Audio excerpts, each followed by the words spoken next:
Squad.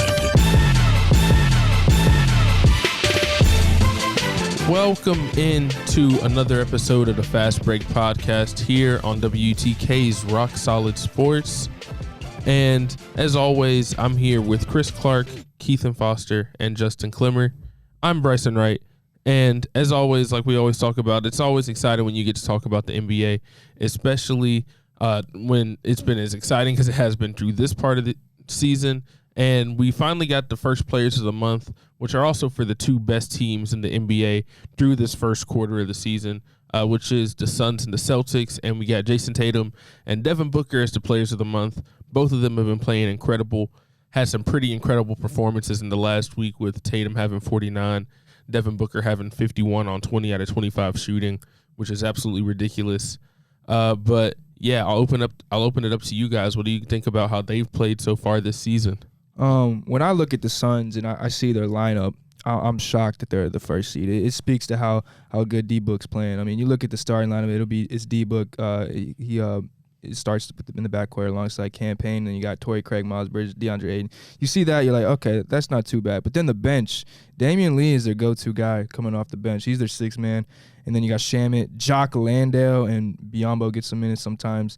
And, yeah, that's not going to be their lineup going forward, hopefully, once they get Chris Paul, who's involved with some extracurriculars, and then who else? Cam Johnson. And then they might get some return for Jay Crowder, who knows. But, yeah, that's shocking to me. D-Book, I think he gets disrespected a lot because his antics, like he called Luka soft or something, and then Luka just, like, put his shoulder in his chest and it looked like D-Book was crying or whatever. But, yeah, D-Book is that guy, and I think he needs to get his flowers. One thing I said about D-Book is coming into the league, we always knew he was a scorer. Like, we seen him drop 70 in his second year. But one thing that we notice now in his game is he's one of those guys, the few people that's averaging 25, 5, and 5. I'm pretty sure he did it last year. We see his rebounding stats go up over the years. We've seen his assist stats go up over the year, especially throwing a couple of those to Chris Paul, like you said earlier. So, I mean, the defensive side has got a little bit better too. So we'll just see how it goes over the season. But in terms of the lineup, I believe that more so goes to Monty Williams and the coaching. For sure. Yeah, and Monty's a proven guy. We know that. And, the Suns, going back to the previous finals, not last year but the year before, I mean, they had it right there, and we knew they were going to rebound big. Last year, I think they did well enough, but throughout the regular season, they were obviously a tremendous team. This year, off to a good start.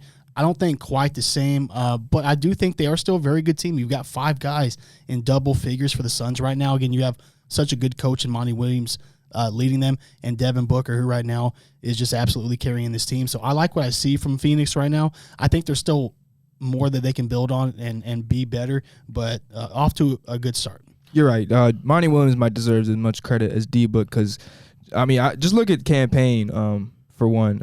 He kind of just completely he's the reason why Campaign's still playing basketball. He was one of the worst players in the league after his stints with OKC and Chicago. I believe he's playing overseas for a little bit, but dude, he was known as just Russell Westbrook's dance partner. Yeah, that was all the clips. That was going crazy too. Yeah, Campaign's highlights consisted of him dancing with Westbrook, but yeah, now he's now he's a solid seed, yeah. It's like now he's a solid NBA player, and it's like Chris Paul's out, you gotta throw him out there. Hey, y'all can still.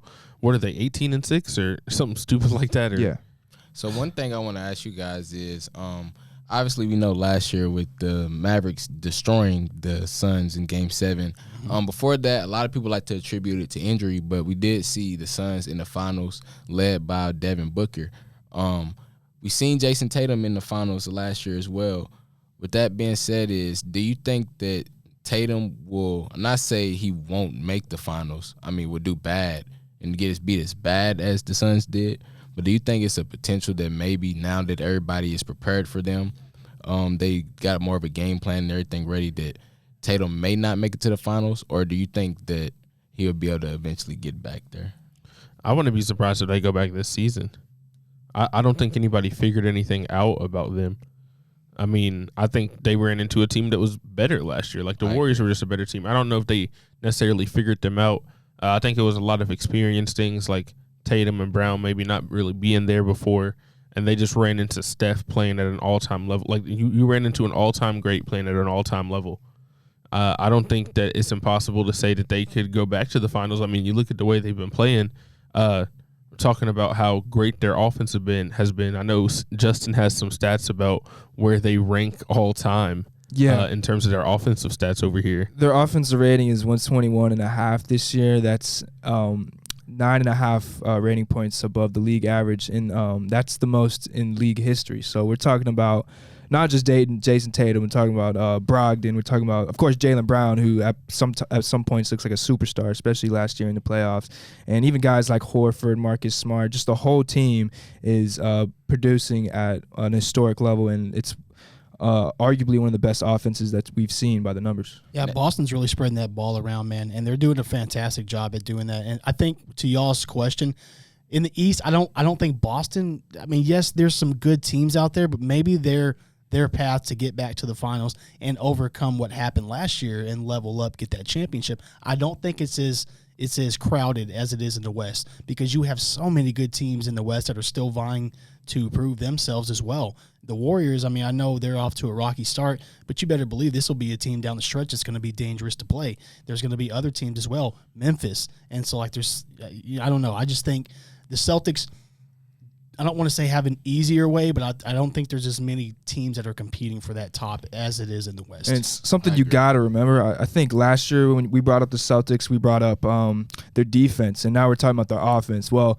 the defense is about to get some reinforcements. I mean, Robert Williams is about to come back really soon. He was one of the leaders in block shots last year, so that's going to be a huge boost to this unstoppable force. Yeah, it's going to be interesting to see how that works once Robert Williams does get back. But there's no question that, especially over this last stretch, they've been the best team in the NBA. And I do agree, there's not as many teams vying for it in the East. I think most people are really seeing it as this is a race between the Celtics and the Bucks. And it feels like they're on right now. As it stands right now, it feels like that's the collision course. Now, we're only a quarter through the season. There's always a bunch of stuff that can happen. But as of now, it looks like the Celtics and the Bucks are on a collision course in the East. And that's going to be really interesting to see what happens because, as you know, they played last year, went to 7 games. Chris Middleton was not playing for the Bucks in that series, though. So, I don't know. It's going to be interesting to see what happens, which that's something else we wanted to talk about is Chris Middleton is actually returning. As we're recording this, he's returning tonight to play the Lakers. So that'll be something very interesting to watch as well. Was this the same injury that kept him out in the playoffs? I don't think so. Okay. Or maybe it was. I'll have to check and see. Honestly, I'm not 100% sure.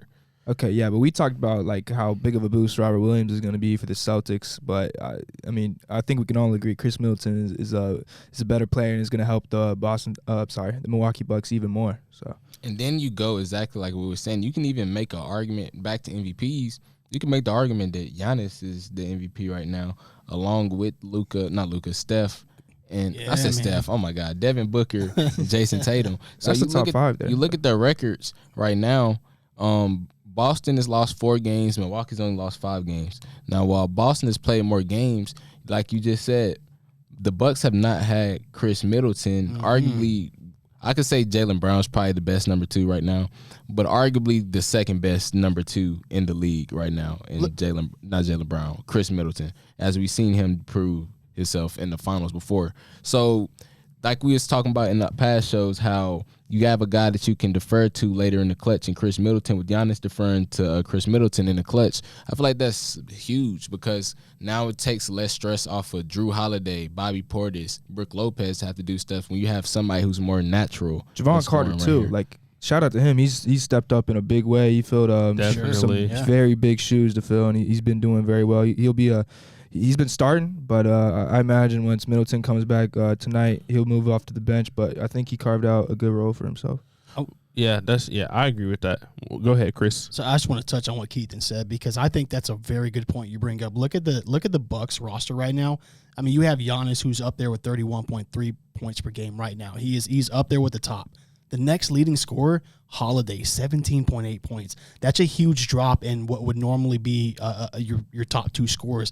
For Giannis to have the Bucks where they are right now, given that Middleton has not been out there, that is a tremendous boost of confidence for that team as Middleton comes back tonight. So, I mean, who knows what's going to happen with Milwaukee? They could end up really starting to run away with some things, along with Boston, of course. Yeah, and there's no sugarcoating it. Like the Suns are the first seed in the West, Boston's first seed in the East, but the Bucks have the second best record in the NBA. So, and another name I'll throw out there, I have no idea if he's going to play or not, but they got Joe Ingles on the roster. I want to see if he can Joe Ingles. get some minutes. Yeah, He's that had would some be good interesting. moments, man.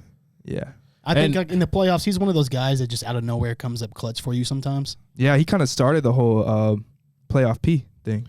No, and can we also talk about the fact that Brook Lopez is right now averaging over 15 a game and almost 3 blocks? The fact, it's honestly, it always still blows my mind when I see Brook Lopez shoot threes, because when he first came into the league, back when he was on the Nets, he used to never shoot threes. Side note, he's the Nets leading scorer all time. Still, yeah, I think he still is. So that's which is crazy to say, but it's always crazy. Got some accolades, don't he? And you just go to look at how well constructed the Bucks team is. Like when you go to building around your star, you can this is probably almost the best example of building around your star, because we've seen in the past when Giannis was having his struggles, a lot of teams was just walling up on him, and he didn't have that many people to throw it out to. But now you look, he has Brook Lopez who can shoot, space the floor, Drew Holiday, Chris Middleton, as you just said, Bobby Portis, Grayson Allen. So all these shooters on the floor that just allow him more room to just attack down the floor, because now you have to respect the people in the corners and more, because Giannis is a willing passer if he just has to. Yeah, they've come a long way from the days of Eric Bledsoe starting in the backcourt. Crazy to say, Javon Carter's better than him. That's wild. Well, I mean, the Bucks are just a significantly better team now, as you guys are mentioning. The way they've been constructed, and especially under that leadership and that tutelage of Giannis over the past few years, we've seen just such a transformation of that franchise, and well-deservedly so, I think. They battled their way to get to that championship, and I know Giannis was upset about not getting there last year. I really cannot wait to see what Milwaukee does going forward. Yeah, for sure. And kind of transition to another team. This is kind of on the opposite side, but they are playing the Lakers tonight. I said that I was not going to talk about the Lakers again until they won, I think, 5 games, and I think here we are. I think here we are. For the season, they've made it to 7. They've made it to 7 wins on the season. I'm pretty sure. Oh, 8 wins. Oh, my fault. I shorted y'all a win. My fault, Lakers fans. Yeah, look at me defending the Lakers. Yeah, like I apologize to Lakers fans, but it really just comes down to Anthony Davis looks like Anthony Davis again. And I think this is what everybody knew, that like nobody has ever said Anthony Davis is like is washed or anything. No, because he's always had the defensive side. The defensive side never left him. Yeah, I don't think anyone's ever questioned how good of a player he really is. It's just why can't he stay healthy? Yeah, but then it's like you look at it, like he's back to averaging 26 points. He's leading the NBA in rebounds per game. He's averaging almost 13 rebounds a game. Look at that field goal percentage, 57 from the field. Yeah, he's dominating. And everybody knew that AD had this in him, because like you said earlier, it wasn't a matter of if he had the ability. It was just, can he stay on the floor? You go back to when he was playing with the Pelicans, like the numbers that he was putting up with the Pelicans. Oh, he was leading them. No, but hold up, ridiculous. Y'all just got to hear this. You got to hear these points and rebounds for the last like 7 games. 37 and 18, 38 and 16, 30 and 18, 37 and 21, 25 and 15, 25 and 13, 27 and 12. Exactly, like that's every night, just every night. Exactly. Easy. So it's ridiculous. And I seen a report today saying that the Lakers next month, which we've been talking about this for years, so I'm not even going to get too much into this, but they're looking to be more aggressive in the trade. And I was talking to one of my coworkers at work. He's a huge Lakers fan, so we talk about the Lakers all the time at work. And I was telling him, I think the Lakers can get a play-in spot. With the current roster, I agree. I think that they can fight for a play-in spot, because the way that the West is right now, it's still young in the season. The race is really tight right now. Like, if you lose one game, you drop 30 spots. Like, it's ridiculous. Yeah. So with that being said, teams are going to lose games. They're starting to come into form a little bit, as we were saying. I believe they've only be like one team over 500. Yeah, over that stretch, yeah. But with that being said, I feel like they're starting to find a groove, get a little bit more confidence in himself. You see Russ flourishing. I think I seen that he's the favorite for 6 men of the year right now. That's awesome. I think right now I can give it to him. I mean, it's crazy. Because it makes sense. Like, I get why he's playing so much better, but it's almost just like since he's able to have the ball in his hands and he can play the way he's used to playing, he's not worried about, feeding LeBron or feeding Anthony Davis because he's out there playing with guys like Lonnie Walker. Like, it's almost like the bench unit that he's on makes him feel like he's back on the Thunder in 2017. And I think that's the way he's playing. That's what would make him very comfortable, and I think that's what he's needed to fill in LA, because there's always been the talk since he's been there about Westbrook and everything else, and he's had to deal with that. He's had to deal with the controversies. However, for the Lakers, I just want to say they've had that stretch where they did play a lot of bad teams, and I will give them all the credit for beating them. Coming up though, I mean they've got a tough stretch. You mentioned the Bucks game. They've got the Wizards after that, which, whatever. But then they got the Cavs coming up, the Raptors, who, the Raptors have beaten the Bucks twice this year. They're no step-over team. Celtics, excuse me, not the Bucks. Then you got the Sixers. I mean, and then the Celtics 2 games later. So it could be a rough December for the Lakers. I mean, then they'll have the Nuggets eventually, the Suns, the Kings. So if they can maintain at least a 500 stretch for December, I'm with you on thinking that they can still reach that playoff spot. I think Portland. No, you're good, man. I think Portland and Utah are eventually going to fall out. So maybe them and Dallas replace them. See, this is the thing, we can get into like some of these other teams too. But when I look at it, I think the reason why it's so tough to see the Lakers in there is because it's like, who are they going to pass?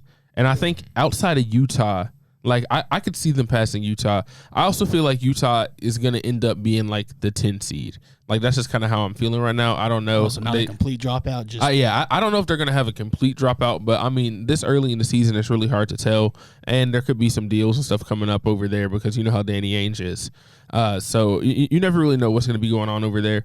But it's like that you got to think Dallas is going to move into the top 10, right? Sure. So that means they're another team – like, I guess you look at Portland, but, like, you don't think Minnesota's going to fall out. Golden State, the Clippers, the Grizzlies, the Pelicans, and then the Nuggets. Like, those teams are going to be in, I think, regardless. So it's just like, who else is going to drop? And then you also got to look at, they are going to have to worry about the Thunder because the Thunder they're not bad. They're really not. Like, they're going to, like, they might have to worry about the Thunder a little bit.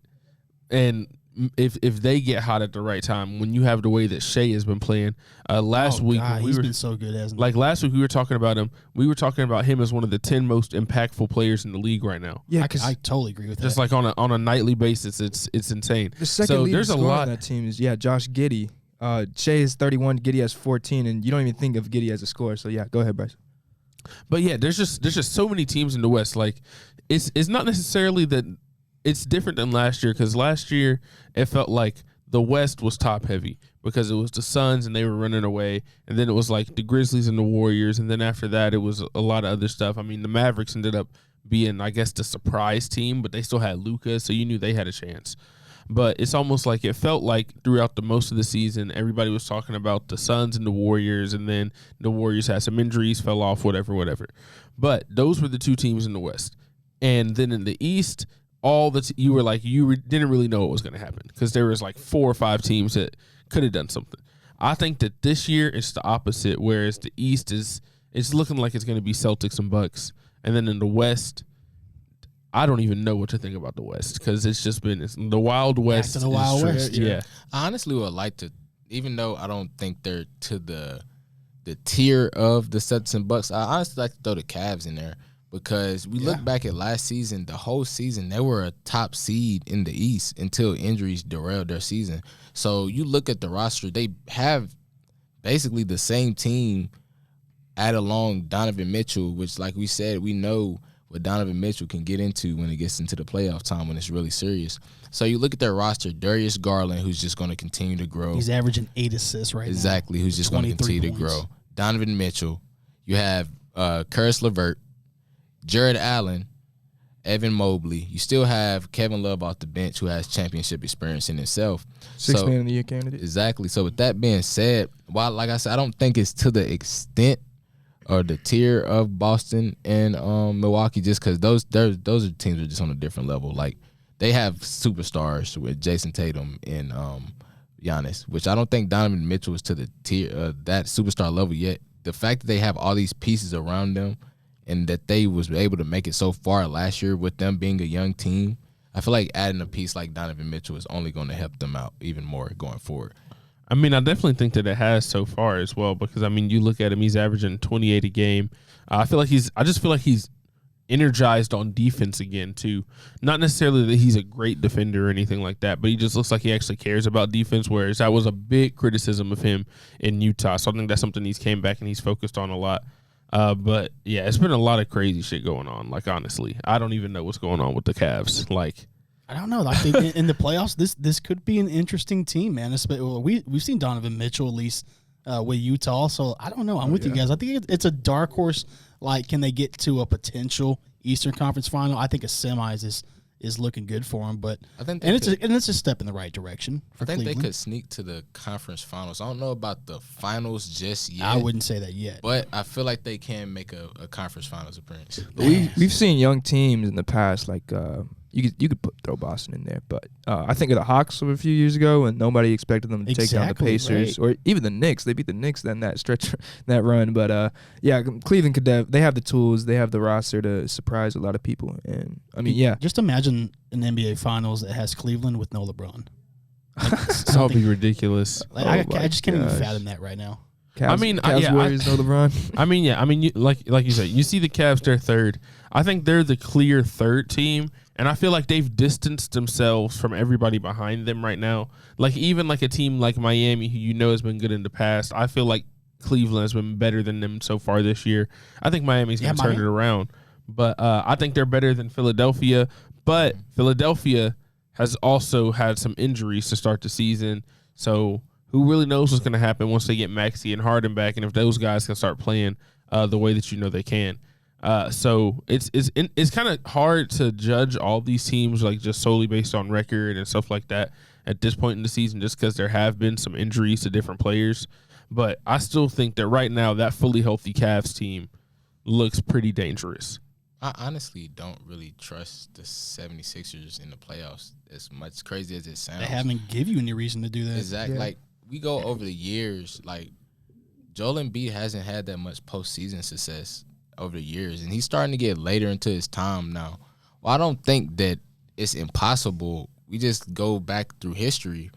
I just don't really see it enough when you compare it to teams like Boston and Milwaukee. Yeah. I don't know if it's enough.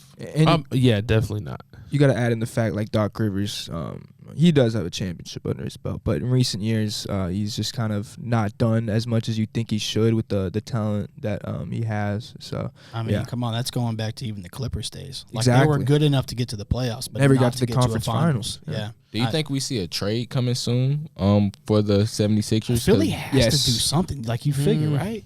To bolster their bench, absolutely. Have we seen Shake Milton? Shake Milton step up. I don't know, Tobias Harris maybe.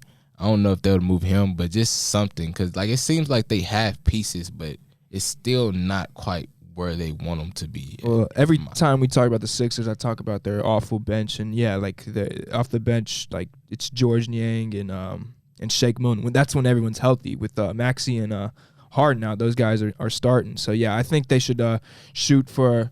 A player that can create for himself, just a certified bucket off the bench, a good six man, like a dude like Jordan Clarkson would be a lot of help. That's so crazy because as you were saying that, I was like Jordan Clarkson. Yes. Like I was thinking that in my head, and I was like, I wonder if Justin's gonna think the same thing. Yeah, awesome. But like that's for sure. I definitely see what you're saying. Yeah, I just don't know if they're going to not soon, just because they still haven't seen the team fully healthy yet. I agree. And like I feel like they're gonna wait for Maxey to get back. I know he has a foot injury, and the same with Harden, which they're saying Harden should be coming back, I think, on Monday or sometime in the next week or so. He should be back. Maxey is still gonna be out for a couple more weeks. But I think once you get those two guys back, like I think before you make a trade, you got to make sure you know what you have to make sure you're not like messing something up too early. Because at the end of the day, we're still in about 20, 21 games into the season for most of these teams. So a lot of these teams are going to look a lot different. They're going to play differently near the end of the season. So I'm always one that I like to look at stuff a little bit. That's why I'm more of a – when you get into like January, February, that's when I think you should start making trades because you're about halfway through the season, and then you still have the second half of the season to like kind of integrate them back into the team and stuff before the playoffs. I'm gonna make a prediction right now. I think the Sixers go and get Eric Gordon. He's not the caliber talent of Jordan Clarkson, but the connection with Daryl Morey. They already have James Harden and PJ Tucker. I think they can get Eric Gordon for the cheap. The team like the Rockets really have not much use for him at this point. I mean, they're going through the youth movement right now, and they could I don't know, even a second round pick by the trade deadline. I think they could swap Eric Gordon for that. So yeah, you're going to have to look at those teams that are obviously not going to be in it down the stretch. They're in a different race, if you will, but they're going to be looking to give away some of those players. So maybe you can pluck some good ones out of there, especially if you're Philly. I think even going back to still of the Jimmy Butler days, it's like ever since they lost him, it just always felt like they're missing that other piece. And I don't know what that roster could have looked like, but it's just like Philly, I feel like, has to do something for their bench for sure. I'm with Bryson. I don't think they should make a move right now, but if getting to the mid-December, getting to Christmas time, close to New Year's, at that point, then you really start evaluating, okay, what do we actually look like? What do we have here? Yeah, but you heard it here first. Eric Gordon is a Sixer. Okay. Dude, I like that. That could work. I think it makes sense. Eric Gordon is still a nice little player, too. I mean, he's older in age, but if you look over his career, there's one thing he could do. He could always score the ball. So, especially against the second unit of guys, I can trust Eric Gordon. And he's a savvy veteran, right? Like, those are those guys you need to fortify your team going into the playoffs. Who knows how to play with PJ Tucker? I don't know why I said his name first, but James Harden specifically. Yeah. That's the reason they got him. Them dogs. But yeah, so kind of moving back over into the Western Conference, another team that we do have to talk about. This was mostly because I know Chris loves to hate on the Mavericks, and the Mavericks have been they've had a tough stretch. We actually talked about this. I feel like our prediction is coming through a little bit because on our last pod, the three of us when we were here, Chris wasn't here for that one. We were talking about how. Can Luka continue to keep this up? Not that he's not going to continue to be incredible. He's still like, but he came out. He was averaging 38 a game or like 37, 38. I'm like, dude, he can't keep this up the entire season. And it's like his usage rate. He had one of the highest usage rates in the history of the NBA. And it's like, dude, eventually somebody is going to have to help him. And I think that's kind of what we've seen over this stretch. It's Luka being incredible. Like Luka has been a superstar, arguably the best player in the world to start the season. I think the next step in Luka's evolution as a player is we know he has the IQ. We know how good he is with the ball. I'd like to see him get better without the ball because as we all know, as we talk about a lot with Steph Curry and guys like Ja, when they have the ball, they have a lot of gravity. They bring a lot of attention to themselves. Luka, he's a very good playmaker with the ball. He knows how to score. But when you see him off the ball, it's not really much movement. And most of that is because he has to have the ball. Like, I won't say that's not why. But I feel like if he starts making him a threat off the ball more, not only will that help him get shots, but that'll help other people along his team be able to get shots for themselves. Because now you have to be worried about where Luka is more in the help. And the help is more worried about where he is. And now you miss it for a 2 second. As we know, these guys are NBA players. That's easier a half a second more to get a wide open look. So I just want to see Luka develop more over time off the ball. Not to quite extent like Steph Curry. It doesn't have to be like that. But just moving extra more just to make the defense focus on you to allow other people. The problem with that is they don't have the playmakers, I think, for Luka to not have the ball. They're 29th in the league in assists. 21 a game, and behind Luka, you got Dinwiddie who averages 5, And then behind him is Tim Hardaway Jr. with two a game, and you don't even think of him as a guy who ever passes the ball. So that's another team who is going to need to make they really need to make a move if they're going to want to be serious contenders. You're already getting at it. They need another ball handler. Like, I mean, you just have to, because Luka is phenomenal what he does, but my goodness, at some point you're going to have to take some of that weight off of him. They missed Jalen Brunson. Yeah, it's true. They missed Jalen Brunson. And this is what I'll say, is because if you look at their roster, right, which I guess this comes into the addition that they just made that we'll get into in a second. But when you look at their roster right now, Spencer Dinwiddie is the starting shooting guard and the backup point guard, basically. Yeah. So it's like they don't have a true backup point guard. And I think that's something that their new addition, because we just talked about, well, they added Kemba Walker, which we'll see how that works. I will say, if it was Kemba Walker or Facnudo Campazzo, I'll take Kemba Walker every time. Yeah. Because that is where we're at with Kemba Walker at this point. I don't know, but not to say that I think Kemba's a bad player, but it's like, I mean, if you're dropping Campazzo for Kemba Walker, you might as well try, because I'm sorry, no offense to Campazzo. I mean, there's a reason why he didn't stick with the Knicks last year. Alec Burks was starting at point guard, who is a good But see, wing. the thing is, you don't need him to start, and I think that's the thing. That's true. You don't need him to start. You just need him to go out there and be kind of a threat from the perimeter and be able to find guys when they're open. Like, that's all you really need. You just need somebody to take some pressure. Like, I'm looking at this right now. Luka right now has the 7th high this season. It would be the 7th highest single season usage rate in the history of the NBA. Wow. And it's like, and I'm looking at all of these guys. Well, it's crazy that Giannis would have the 3rd highest right now, which that's actually crazy.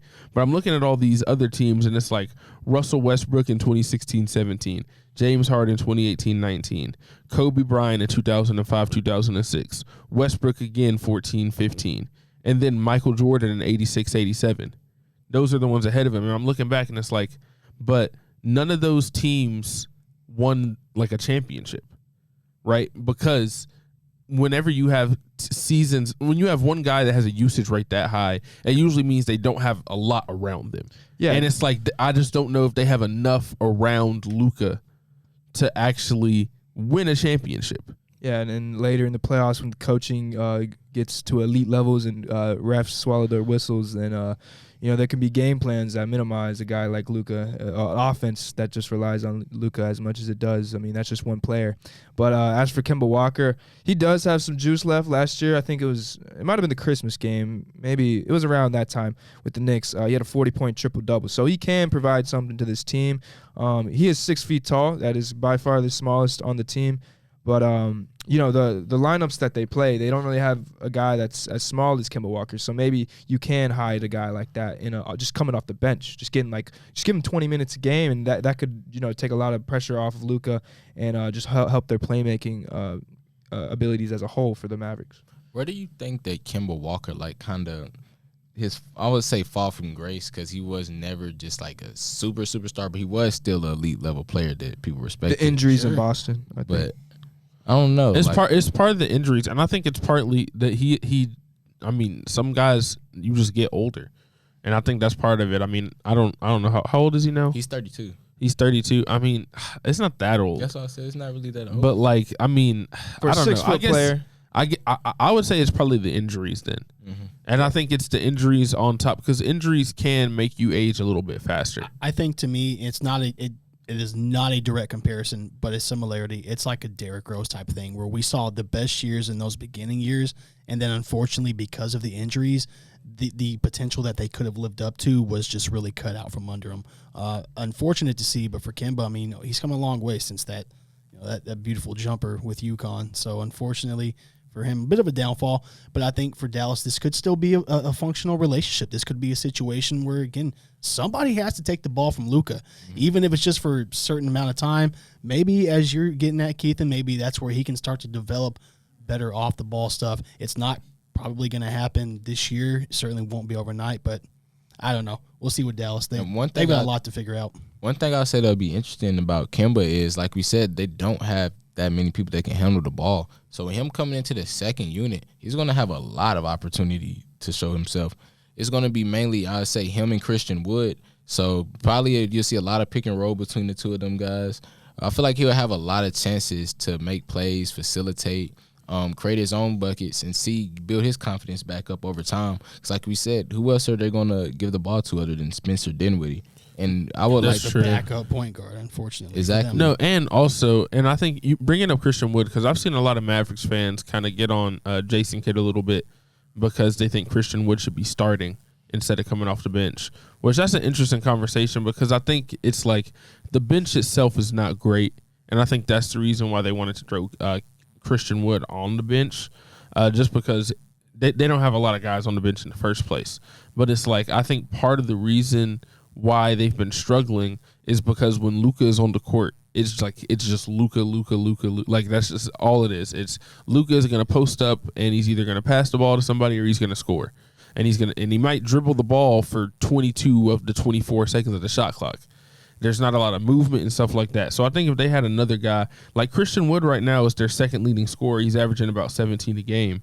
But it's like if you look at the other guys that got off the bench, it's like Josh Green and like Maxi Kleber and like stuff like that. Yeah. So it's like not bad players.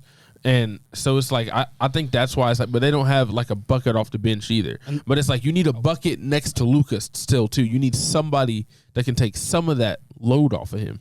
That's what they're looking to do. And I think with Dinwiddie, Christian Wood, like people can say what they want about him coming off the bench, but he has the fourth most minutes per game for Dallas, and that's behind Luka and Dinwiddie, right? I just like he's still getting a lot of playing time out there, but yeah, for Dallas, like I think, that him coming off the bench, I think is probably the best thing for him right now. That could change as they go forward, but anyway, I don't see why people are so upset about it. I don't know. Jason Kidd, though, maybe they question Jason Kidd more than they do other things. Jaden Hardy is a second round player that they drafted this year. He leads the G League in points with 29 a game, but he has a negative assist turnover ratio, 3.6 to 4. He's a guy you'll probably see. They called him up early in the year. I'm not sure if he got any minutes, but they were talking about calling him up, but it's like you said, he has a negative assist to turnover ratio. I think that's one of the things they might be worried about is like turnovers, because I mean he's still a really young player. Yeah. So it's not saying that not he the can't. answer. Yeah, I don't know if you can. Jaden Hardy's not. It's so hard, especially when you have a team which, like, even though Dallas might not necessarily be a contender based on how they've looked so far this season, but I mean, I still think they're trying to be. And I don't know if on a contender you can look to a rookie who's like, I think like 19 years old, and you're going to be like, oh, that's going to be that's the guy who's going to come in and he's going to save our team. Especially if he's turning the ball over more. Yeah. Yeah, but we'll have to get that figured out. A lot of potential there. Yeah. But so moving on from the Mavericks, we got another Western Conference team that we have not I'll be honest, we have neglected this team on the Fast Break podcast. Too much. We have over the last couple seasons. But it's not our fault. It's because they weren't doing much. When's the last time they made the playoffs? 2006. 2006. But I'll say it right now, I am completely on the Sacramento Kings train. Light the beam. Light the freaking beam. Just light it up. Yeah. I don't know what it is about this team, but like even like you said, if you're watching this on YouTube, you see I got the Grizzlies hoodie, the Grizzlies hat. Even when I was watching them beat the Grizzlies the other night, I just couldn't get over the fact I was like, what? The Kings are actually good. Like it was like that was the thing that I came away with. It wasn't even like obviously I was like, dang, okay, the Grizzlies lost, but I was like, but that's a good team. The Kings. Shocking, yeah. It certainly overtakes your emotion in that situation. Yeah, usually you lose to the Kings and the world's on fire. Yeah, right. That you're like, man, this is actually probably a good loss to the Kings, right? The thing about the Kings is too, you look at their lineup, like their best asset to their team is their offense. Like you look at the guys. Their offense is ridiculous. De'Aaron Fox, Kevin Huerter, who is taking a huge lead. We already seen flashes of him when he was in the Atlanta with Trae Young. We've seen flashes of him, but not to this extent. Then you have Keegan Murray, who the whole preseason was showing a lot of great flashes, and throughout the season, who's been playing pretty well. Malik Monk, who he know he's can get a bucket. Dude, I don't know why the Lakers didn't bring him back. Exactly. He was like the only person that was he was scoring. like the only good player on the Lakers for most of last And year. his I don't know why they salary's didn't like bring him $6 back. million. It's not like they couldn't afford him. No, you got but Harrison Barnes too. Harrison Barnes has been playing Very awesome. solid. He left the Warriors. Now the thing about Kevin Huerter, he's been doing like when you watch him, not to say like it's so hard to compare people to Steph Curry. I'm not going to say he's Steph Curry. I mean, he is shooting almost 40. He's like shooting like 45% from three right now, which is ridiculous. But you can tell he just never stops moving off the ball. Yeah. And it's just like catch and shoot. It doesn't matter. Moving. I'm at the elbow. I'm at the top of the key in the corner. It doesn't matter where he is.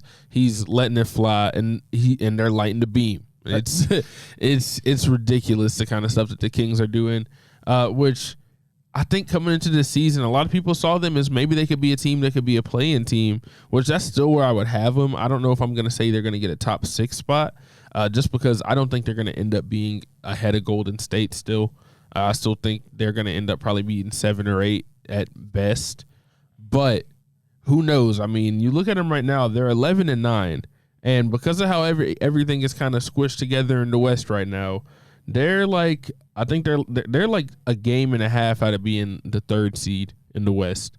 And I know we're only a quarter of the way through the season, but it's just to show we have so much time left in the season, and they're still in a really good position to be even a top 6 seed if they can keep playing the way they have been playing. And I've always been a big Keegan Murray fan. He hasn't gotten as much hype as some of the other rookies have, but I do think he's been solid for the Kings.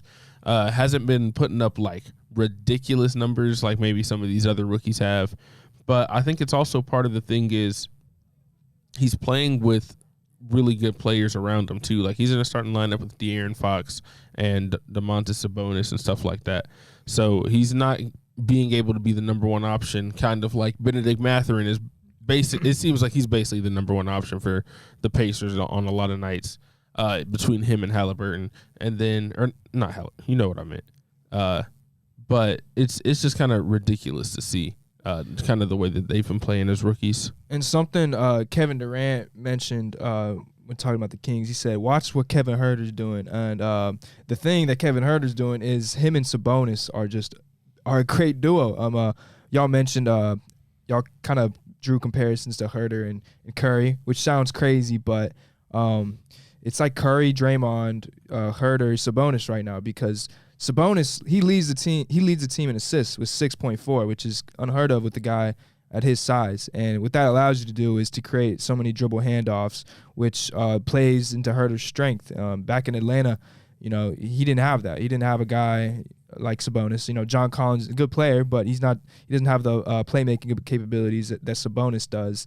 And that's just why they're so successful. They're 5th in the league in assists and one of the best offenses in the league. And yeah, they're just going to keep on lighting the beam. And we love to see it. We love history. They haven't made the playoffs since 2006.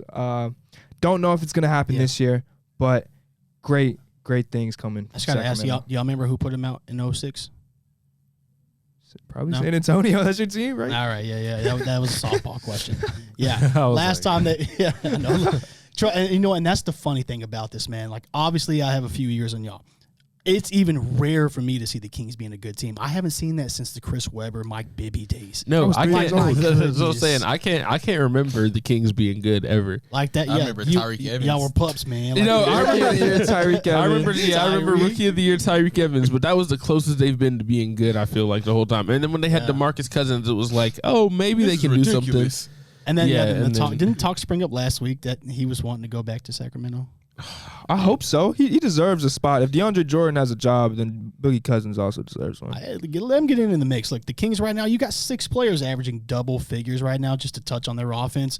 Because you have big men, like you mentioned, Justin, that are able to dish that ball off and want to get people involved, that helps your game so much, especially when that big man is the second leading scorer, because you have to worry about his, pick and rolls. Is he going to take it? Is he going to dish it off? So it's helped to create such a great offense for them. Yeah, I'm so glad that the Kings selected Marvin Bagley instead of Jaren during that draft.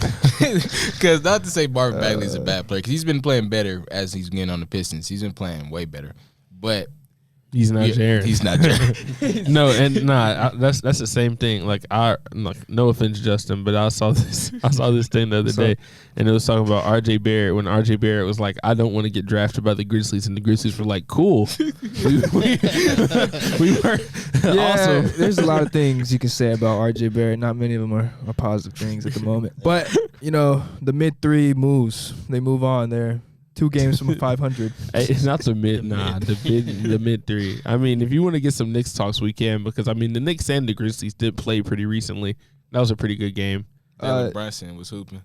Yeah, he's great. That coincides with our Mavericks talk. He kind of reminds me of Chris Paul, just the way he commands the floor. And what stands out to me when I watch Jalen Brunson is like he's so smart. Like the things he does, the chances that he creates in that like mid post area is amazing. Like his bag is so deep, and he's a lot of fun to watch, especially for a player at his size. He creates shots so good too, like you said. Like he's nowhere close to the most athletic player on the floor, right. But he always finds himself in the paint creating back. I don't even know how. It's crazy. It's honestly crazy that you see it, but it works so effectively just because, like you said, he's a smart player. He reads the defense well. Is a great facilitator. Was another reason why we seen him snap in the postseason when Luka was out. Yeah, dropped 40. Exactly. Yeah. Like when Luka was out, he was leading the Mavericks. So we know what he can get into. It's just a matter of now he's just adjusted to a new situation. And as we seen in the game when we was watching him play against the Grizzlies, it seems like he's starting to realize that he's the number one option a little bit now. Oh, yeah. Like he's starting to realize, like, okay, I have to get a bucket. So it's just be interesting to see how he develops over the time with the Knicks. Yeah, that's the thing with the Knicks. They have an identity problem. That we don't really have a true number one option because, I mean, the other night Julius scored 36, and then, game later he puts up 24 and only scores like 18 from that. And then there's other nights where, RJ, he has the most shots in the team and like the third most points. So yeah, not many exciting things going on in New York. I'm still gonna watch them because they play in the greatest arena in the world and they have the best broadcast team in the world. So yeah, go New York, go for now. But yeah, not many things to say about them other than because I mentioned the arena and the commentary team. I didn't mention a basketball player. Yeah, over Jalen Brunson. Yeah. Oh, no. Okay, it was really cool to see Ja get the triple-double in MSG and sign the jersey and give it to his dad. Yep, you got to bring your best in the Garden. Oh, yeah, and that is the thing about MSG. As much as you can say about the Knicks, Madison Square Garden. Every night. Yeah. Like every night. Mecca. It's the Mecca for a reason. Every night. So. Also, yeah, I caught what you said earlier, talking about Jalen Brunson. He's like a CP3, how he commands the floor. Yeah, I definitely agree with that. Yeah, for sure. That's kind of his comp to me. But yeah, enough about the Knicks. How he commands the floor. Gotcha. Yeah. Enough about the Knicks. Okay, so we had to. I forgot. Oh, we were going to talk about another team. We're getting all the teams we don't talk about most of the time out of the way this week because we got to talk about the freaking Indiana Pacers. Wow.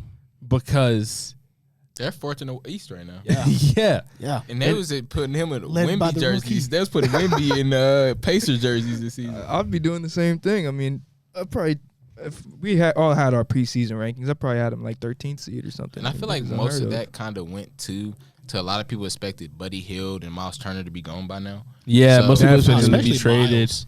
So, but dude, I'm telling you, Miles Turner is first team all NBA trade rumor. Like he's been in a trade rumor. He likes every single. He likes the trade rumors. And then he does stuff like he went on Woj and was like, "Oh, dude, if I was the Lakers, I would definitely look at." I'm like, "What? Is that allowed? Not tampering?" Yeah, that's what I was just gonna say. I've never seen anything like that. I was like, I don't know if that's allowed.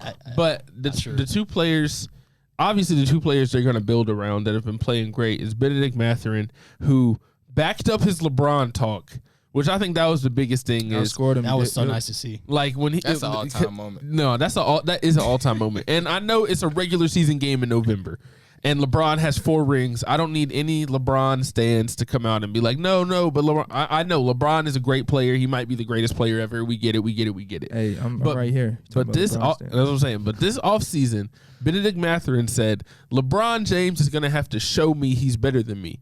All that stuff he did before was before I got to the NBA. And then he came out and he outscored them and out-rebounded them, and they won the game on a buzzer beater. The only thing that would have been better is if he had hit the buzzer beater. If he had hit the buzzer beater, that would have been an all-time moment. I don't care. In his face? Yeah. In his face, in his arena. The future is now, old man. It's like, let's go. That's basically what Benedict Mathurin said. He said the future is now. I hope you're ready. But Hashtag the mid from Akron. oh, no. But Tyrese Halliburton and Benedict Mathurin, those two guys, that could be a scary duo. So do you think forward. the Pacers, now that they see, like you said, they're doing better than they expected? I could see them definitely getting rid of Buddy Hield in the future just because Benedict, I feel like, will eventually take over him. But with that being said, obviously I don't think that they will win, but they're doing way better than they expected. So do you feel like they would now look to keep Miles Turner, or do you still think that they will try to deal him later in the future? So whenever it comes to this, it's always about what can you get for Miles Turner. I think if they find a place where they can get multiple first-round picks for Miles Turner, I think they'll do it. If they can try to get 2 first-round picks, I think maybe. At least a player and a first-round pick is what they're going to be looking for. I don't think anything less than that. So it's all going to be about what compensation they can get back. But I don't think that based on what they've done so far this season that they're going to be ready to abandon kind of like the rebuild, I think. Because, I mean, they're still a rebuilding team. I know they're 12-9, but you remember at this point last year, the Bulls were the first seed in the East, and they fell off incredibly. And they are currently, right now, they're 4th, but they're 2.5 games from being in 11th. So it's like I'm not sold that the Pacers are going to be this good. Now, could they make the play-in game? I think so, but I don't think they're 4 seed good. I'll say have that. a chance to be one of the top 6 seeds at the best. Like I feel like they can at the highest because, like we said, with the Heat right now they haven't looked that good, but you can expect them to come back. We know Boston's going to be there. We know Milwaukee. Then we go to the Cavs, Heat, 76ers probably, Raptors. Yeah, so probably 7-6 at the highest I can see. Pacers. I can see definitely top 8. I mean, and obviously more likely 5 through 8. I don't even think of 5, but maybe 6, 7, 8. I think they're going to finish for sure in the top half of the play-in. Yeah, you know, I don't know. I don't know what to say about the Nets. I don't know. I honestly, I'm not projecting the Pacers to make the playoffs. I didn't even say the Magic. The Magic. Oh, the Magic. There's a reason you didn't say the Magic. Hey, but with the Pacers, shout out to Tim. No. With the Pacers, Miles Turner, he's not under contract next year, so he's turning 27 pretty soon. So they got to make a decision if they want him to be a part of their future. Because if not, they can get some first round pick, right? We all agree with that. Yeah, I think so. They just got to figure out who's going to be their 2 guys, and then see if they can try to get another pick this year, and just go from there. But like I said, I do see them falling off a little bit. Not to say that they couldn't. I mean, who knows? Maybe this is just the Tyrese Halliburton is going to be a borderline all-star season. Yeah, and how about this? There's a 3-game stretch. He had 2 turnovers last game, but there's a 3-game stretch. He had these are his box scores: 15 assists, 0 turnovers; 11 assists, 0 turnovers; 14 assists, 0 turnovers. So we're on a 3-game stretch. That's that's some quick math. Yeah, that's 40 assists to no turnovers. That's got to be very good. And he's a very good defender too. And there's overall solid score. I'm pretty sure. Yeah, he has great hands, quick feet. Like Tyrese Halliburton is the point guard that you want on your team. There's no question about that. Going back to that one play we was just talking about with the buzzer beater, I don't know if you've seen the video of him breaking it down, but if you listen to how he was breaking it down, you could tell just how smart he was. It sounds like I don't know if y'all watch like the Cooper Cup. It's like something you hear with LeBron where they can remember stuff and they can take you through everything, but it's almost like the way that he was describing it was like time was slowing for him. Like he was like, okay, I looked over here and then I see that he's covered and then I look over here and it's like you did all of this, whereas if you look at the clip, it was in half a second. It's like he snapped his finger, pass the ball. It's and that's the crazy thing is people don't understand. I think people do maybe understand it on on a low level about like what people mean when they say basketball IQ, but being able to make correct decisions on a basketball court when those guys are as quick and athletic and tall and as they are, and not to turn the ball over on every possession, it's kind of crazy, because especially on a possession like that, game on the line. Game on the line, only a 3 beats them. They're selling out on the 3-pointer, and I mean it was a great shot too. So all of that, that was a really exciting game though, but. The Pacers. And he was waiting on LeBron to make the wrong move on that sequence. The Pacers and the Kings got segments on the podcast today. Side note about that, I've seen that, honestly, people trying to say that was on LeBron. That definitely was not on LeBron, because if you watch the clip, he had to drop down because the person that was on the block has to step up to stop Halliburton. So a lot of people trying to blame that on LeBron, but if you watch the clip and know basketball, you know that LeBron has to respect the drop down. Which, like we said, there was a smart move by Halliburton to make it. But, I just don't understand. People was trying to make it seem like LeBron was out of position. Well, thanks for keeping the stands at bay, because obviously sometimes, you got to look at it like that. It wasn't his fault on that play, but it was just, it's one of those things, great offense. It just overcame, and hell of a shot from Mathurin. And, man, the Pacers right now, they earned their spot on the podcast, and for good reason, them and the Kings, but especially the Pacers, man. I don't know what they're going to do with Miles Turner. Do you go completely small ball if you get rid of him? You still have obviously some tall presence there, but I don't know. Turner right now, he's a really good player, and I think if you're going to eventually trade him, you've got to sell out soon because he's got a good stock. Okay, but before we close, this is going to be the last thing we're going to talk about, and we had to talk about it because this is a Bowl fan podcast. So we got to talk about Bol Bol. Bol Bol right now it might be my favorite player in the NBA, because it's ridiculous to see a dude that is as big as he is move the way he is. Everybody's talking about Wemby coming over next year from France. We already got it. It's like, dude, we got Bol Bol. We got it's like Bol Bol walks so that Victor Wembanyama can run next year. Like we're gonna see. It's ridiculous. It's like when you see a dude, he's 7'2", he can grab the rebound, take like 5 steps, and get to the other side of the court. It feels like with a 7'8" wingspan, that's just mind numbing. I mean, he just doesn't look real. The Bol Bol Wemby matchup next season is finna be generational. No, I saw this finals. Dang. I saw this tweet. People were talking about like, dude, if it's like, I don't even want to talk to like our future kids one day about basketball, because they're gonna be like, dude, LeBron played against plumbers. We got like he didn't even play against guys that were 7'3" that could shoot and defend. Like that's gonna be to think about though. Like that's gonna be like in like 10 years. That's gonna be the entire NBA. It's just gonna be 7 foot. LeBron played with DoorDash drivers like Matt Ryan. That's what they're gonna be out saying. there just balling. JJ Brewer locked LeBron up. Yeah, exactly. It's like, dude, it's gonna be crazy. LeBron played against DoorDash drivers, podcasters, anything else? Yeah, all of the stuff that you hear saying now, it's gonna be crazy, because I mean, I will never get used to it. And I mean, it's really good to see Bol Bol finally like get a chance, because he was like, when he was in high school, he was already a superstar. He was a YouTube superstar. Everybody knew about Bol Bol. They were like, oh, he's up next. Oh, this is Manute Bol's son. Look, he's 7'2", or he was already 7 foot when he was like 15 years old, dribbling the ball through his hands. They were calling it, and they were doing all of this, and he's finally getting a chance, and he's succeeding. He's doing awesome, averaging almost 14 points a game, 8 rebounds, just doing playing good defense, making highlight plays. It seems like almost every night, going coast to coast, making passes. Like he's at 80 on 2K now, like we said. The 2K rating is going up. So. Oh, he's up to an 80, dude. Yeah, we're talking about the most improved player potentially right here. I think that right now he's in the lead for it, because I mean you got to think about it. It's a guy who went from not being in the rotation. Yeah. Like last year for Denver, he only played in 14 games. He this year. A key part of the rotation. He started games he has started some games for the Magic too. I wouldn't be surprised if they honestly I don't know, because they have Wendell Carter, Mo Bamba. So it'll be interesting to see. But honestly, he can work his way into that start lineup. Just depending on the matchup, you can run like maybe Wendell, Bull. That's kind of tricky, but I feel like maybe it just depends. They have a lot of size in their lineup.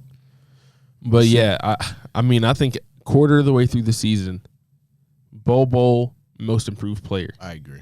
I mean, that's everyone's favorite story. But I don't right feel now. like he'll get it, honestly. Like, I don't know if he'll get it, but I feel like I'm for it. I'm all for it. I'm just excited they're finally giving him a chance. Exactly. Because I feel like he's always had the potential. I know he has some injuries and stuff like that too.